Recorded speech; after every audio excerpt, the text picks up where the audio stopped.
Jack Canfield was born in the early 1940s when World War II was in full swing. He was born to an alcoholic father and a mother whose name is unknown. He had a very difficult childhood. Many years later, the young lad was admitted into Harvard, where despite his love for the literary arts, he got a C+ in writing and was told by his professors that he was an average writer. But Jack refused to listen.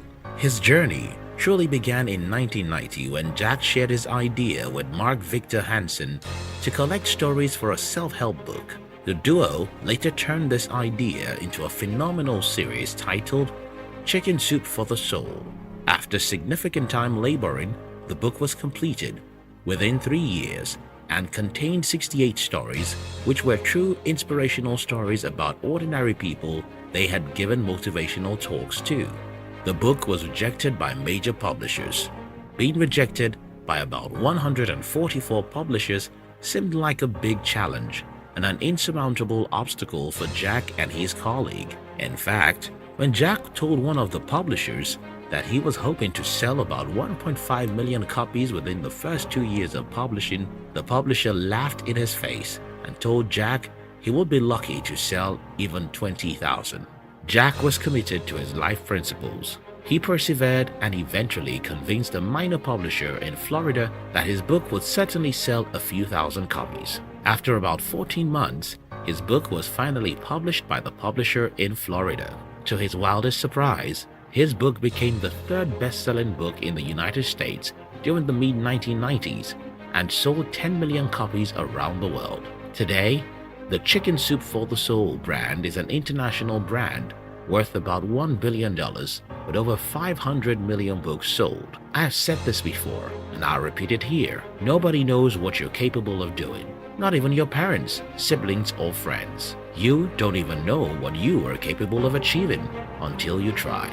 Because nobody knows what you're capable of achieving, you can be sure that 9 out of 10 people you'll meet in your life will either discourage you or refuse to support your dreams. Because you also don't even know what you're capable of doing, it's super easy to believe that 90% of people are right. That's when courage comes in.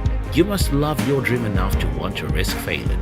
You must love your dream enough to want to try even if you become the laughing stock. You must love your dream enough to want to die for it. Because if you don't want to sacrifice your all, then at a point, you might be discouraged. When I started out in the business world, everyone told me that I would not succeed. I told myself, even if I will die trying, I will keep on trying. J.K. Rowling said, "It takes a great deal of bravery to stand up to our enemies, but just as much to stand up to our friends." Yes, when everyone around you thinks you're dumb and cannot be successful, when they appear to be waiting for when you will regret your decision, it actually does take a lot of courage to stand up, look at their faces and tell them, if I perish, I perish. It's part of life's difficulties that we all have negative people around us. They are mountains you need to climb.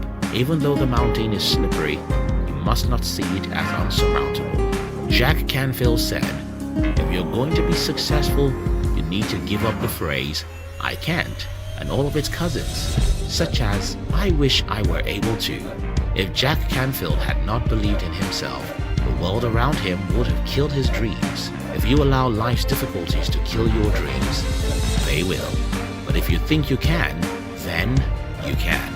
If you like this video, do subscribe to this channel so you'll be notified when we publish our next videos. Also, like this video or share it with your friends on social media. Thank you. We love you.